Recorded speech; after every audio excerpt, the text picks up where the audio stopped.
சிவபக்தர்கள் அனைவருக்கும் வணக்கம். தொடர்ந்து கருட புராணம் பித்ரு தோஷத்த பத்தி பார்த்துட்டு இருக்கோம். பார்க்காதவங்க இந்த வீடியோவோட எண்ட் ஸ்க்ரீன்ல பிளேலிஸ்ட்ல பின் பண்ணியிருப்பேன். உங்களுக்கு நேரம் இருக்கிறப்போ அதையும் பாருங்க. பரிகாரங்கள் பற்றி ஷார்ட்ஸ் வீடியோ தான் பார்த்துட்டு இருக்கோம். இன்னைக்கு பதிவு கொஞ்சம் நீளமா இருக்கிறதுனால லாங் வீடியோவா போட்டிருக்கேன். கடைசி வரைக்கும் பாருங்க. உங்களுக்கு கண்டிப்பா பயனுள்ளதா இருக்கும். ஜாதகத்துல பித்ரு தோஷம் இருக்கிறவங்க திலஹோமம் செய்றது மற்றும் தர்ப்பணம் கொடுக்கிறது பித்ரு தோஷத்த போக்குது. பித்ரு தோஷ பரிகார தலங்கள் பற்றி பார்ப்போம். ராமேஸ்வரம் முதலாவதா பார்க்கக்கூடியது. தமிழ்நாட்டோட தென்பகுதியில இருக்கு இந்த ராமேஸ்வரம். இங்க இருக்கக்கூடிய ராமநாதர் கோவில் பித்ரு வழிபாட்டுக்கு உகந்த தலங்கள்ல ஒன்றா இருக்கு. பிரம்மஹத்தி தோஷம் நீங்க ஸ்ரீ ராமபிரான் சிவலிங்க பிரதிஷ்டை செஞ்சு வழிபட்ட தலம் தான் இது.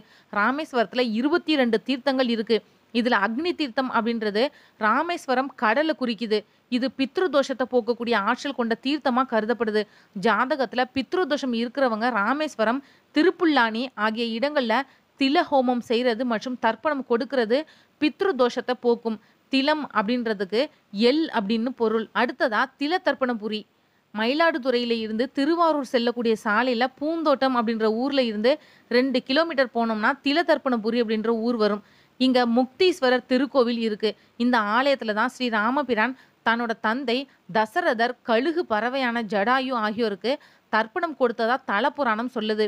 இதோட காரணமா இந்த ஊர் தில தர்ப்பணபுரி அப்படின்னு சொல்லப்பட்டது.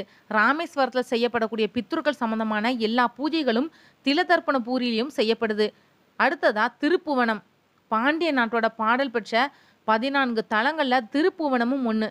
சிவகங்கை மாவட்டம் திருப்புவனத்துல புஷ்பனேஸ்வரர் கோவில் இருக்கு. முற்காலத்துல சுச்சோதி அப்படின்ற மன்னன் தன்னோட முன்னோர்களுக்கு திதி கொடுக்கறதுக்காக திருப்புவனம் வந்து இங்க இருக்கக்கூடிய வைகை ஆற்றங்கரையில வேண்டுதல் செஞ்சாரு.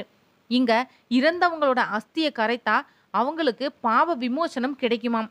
4வதா ஸ்ரீ வாஞ்சியம். திருவாரூர் மாவட்டம் நன்னிலத்துல இருந்து 5 கிலோமீட்டர் தொலைவில் ஸ்ரீ வாஞ்சியம் அப்படின்ற ஊர்ல வாஞ்சிநாத சுவாமி திருக்கோவில் அமைஞ்சிருக்கு. காசியை விட நீசம் அதிகம் அப்படின்னு கிசியை காட்டிலும் சிறப்பான சிவ தலமாக புகழ்ந்து சொல்லப்படக்கூடிய தலம் தான் இது. சோழநாடு காவிரி தென்கரை தலங்கள்ல அமைந்திருக்கக்கூடிய 70வது சிவ தலம் தான் இது. ஸ்ரீ வாஞ்சியம் ஒரு புனிதமான பித்ரு தர்ப்பண தலம். உலக உயிர்களை எடுக்கக்கூடிய யமதர்மராஜா தன்னோட பதவியில ஏற்பட்ட துயரத்தை போக்குறதுக்காக இந்த தல இறைவனை வழிபட்டதுனால அவரோட பாவ தோஷங்கள் நீங்கின தலம் இது. பித்ருக்களோட தோஷங்களை நீக்கிறதோடு காசிக்கு ஒப்பான புனித தன்மை உடையதாகவும் இந்த தலம் கருதப்படுது. அடுத்ததா பார்க்கக்கூடியது கோயம்பேடு. சென்னையில பித்ரு தோஷம் நீக்கக்கூடிய முக்கிய கோவில்கள்ல கோயம்பேட்டில் இருக்கக்கூடிய குறுங்காலீஸ்வரர் ஆலயம் ஒன்று. ஸ்ரீராமர் சீதையை பிரிந்த காலத்துல சீதைக்கு லவன் குசன் பிறந்தாங்க. தந்தையை எதிர்த்ததுனால அவங்களுக்கு பித்ரு தோஷம் ஏற்பட்டது. இந்த தோஷத்தை போக்குறதுக்காக அவங்க குறுங்காலீஸ்வரர் கோவில்ல வழிபட்டு நிவர்த்தி பெற்றதா சொல்லப்படுது. இதனால இந்த கோவில் பித்ரு தோஷத்தை போக்கக்கூடிய தலமாகவும் சொல்லப்படுது. வால்மீகி முனிவர் இந்த இடத்துல தவம் செஞ்சு பித்ரு தோஷம் நீங்கக்கூடிய தலமா இந்த கோவில் விளங்குறதா குறிப்பிட்டு இருக்கிறாரு. பித்ரு தோஷத்தை போக்குறதுக்காக பல பக்தர்கள் இந்த கோவிலுக்கு வர்றாங்க.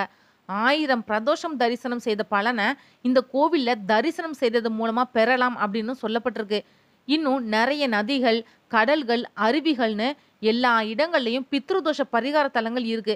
அந்தந்த இடங்களுக்கு போய் பாவ நிவர்த்தி செஞ்சு புண்ணிய பலன்களையும் நீங்க அடையலாம். இந்த வீடியோ உங்களுக்கு பிடிச்சிருந்தா மற்றவங்களுக்கும் ஷேர் பண்ணி விடுங்க. மற்றும் ஒரு நல்ல தலைப்பில் நான் உங்களை சந்திக்கிறேன். நன்றி.